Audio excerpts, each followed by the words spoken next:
Novel corona virus, जिसकी वजह से कोविड-19 बीमारी होती है। अब इसको लेकर आप लगातार खबरें पढ़ रहे हैं, इसके बारे में सुन रहे होंगे, सोच रहे होंगे कि इसका इलाज ढूंढने के लिए क्या किया जा रहा है, डॉक्टर्स और वैज्ञानिकों की टीमें क्या कर रही हैं।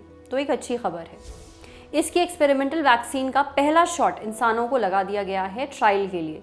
जिस पहले व्यक्ति को इसका शॉट दिया गया वो एक महिला है, नाम है जेनिफर। अब कौन है ये? जेनिफर हॉलर 43 साल की हैं, एक टेक कंपनी में ऑपरेशंस मैनेजर के पद पर काम करती हैं, 2 टीनेज बच्चों की मां हैं, सियाटल में रहती हैं। ये अमेरिका का एक बड़ा शहर है, वॉशिंगटन स्टेट में है। यहाँ पर कैसर परमनांते वॉशिंगटन रिसर्च इंस्टीट्यूट है। इसने वैक्सीन की रिसर्च के लिए ऐड निकाला था। एक फेसबुक पोस्ट के जरिए जेनिफर ने उसे देखा और अप्लाई कर दिया। कुछ दिनों बाद उनके पास फोन आया, उन्हें रिसर्च के लिए बुलाया गया। अब क्या है ये रिसर्च? इंस्टीट्यूट में 45 वॉलंटियर्स को 2 डोजेस दिए जाएंगे 1 महीने के गैप पर। फिर देखा जाएगा कि उनका शरीर इस वैक्सीन को लेकर किस तरह रिएक्ट कर रहा है।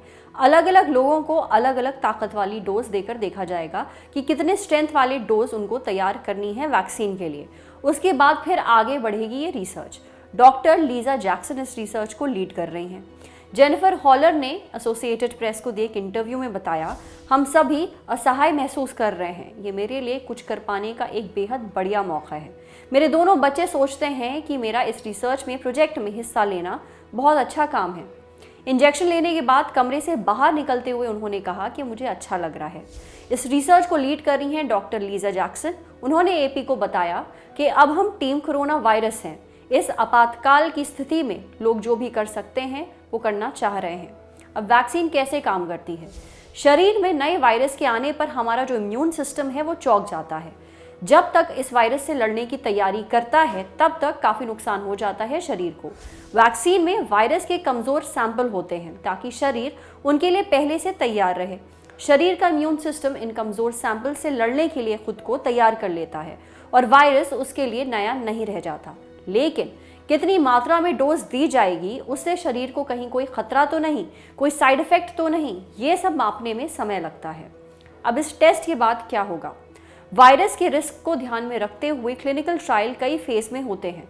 आप हर फेज में वॉलंटियर्स के प्रकार, उनकी संख्या और इसमें लगने वाले टाइम पर गौर कीजिएगा। पहला फेज, सबसे पहले दर्जनों स्वस्थ लोगों पर वैक्सीन का ट्रायल होता है। इसमें करीब 3 महीने लगते हैं। अगर इन्हें कोई दिक्कत नहीं होती है तो अगले फेज पर बढ़ा जाता है। अब बारी आती है फेज 2 की।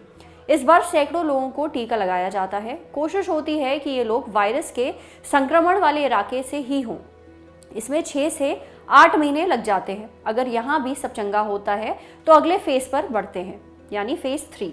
इस फेज के लिए कई हजार लोगों को लिया जाता है जो भी वायरस आउटब्रेक वाले इलाके से हैं। यहाँ 6-8 महीने और लगते हैं।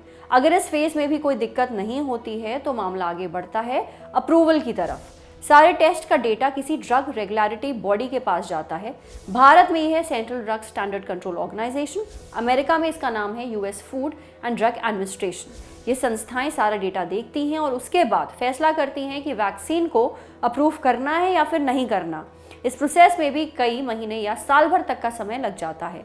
ये सब हो चुकने के बाद इस वैक्सीन की मैन्युफैक्चरिंग और डिस्ट्रीब्यूशन का काम शुरू होता है। जेनिफर हॉलर और उनके साथ के दूसरे वॉलंटियर्स इतिहास का हिस्सा बन रहे हैं। एक महामारी के दौरान इंसानों के सर्वाइवल की लड़ाई में फ्रंट पर भेजे गए पहले सैनिक, जिनका योगदान हमेशा याद रखा जाना चाहिए। उन डॉक्टर्स का भी जिन्होंने बेहद कम समय में एक बड़ी बीमारी से निपटने में रात दिन एक कर दिए। नमस्कार, आदाब, मेरा नाम है सरवत और आप देख रहे हैं ऑर्डिनरी। ये स्टोरी हमारे लिए हमारी साथी प्रेरणा ने लिखी है। अगर ये वीडियो आप फेसबुक पे देख रहे हैं तो प्लीज़ हमारे फेसबुक पेज को लाइक करिए। अगर ये वीडियो यूट्यूब पे देख रहे हैं तो हमारे चैनल ऑर्डिनरी को सब्सक्राइब करिए। साथ ही बेल आइकन पर ज़रूर क्लिक कर दीजिए ताकि जब भी हम कोई नया वीडियो अपलोड करें तो उसका नोटिफिकेशन आप तक सबसे पहले पहुँचे। Thank you.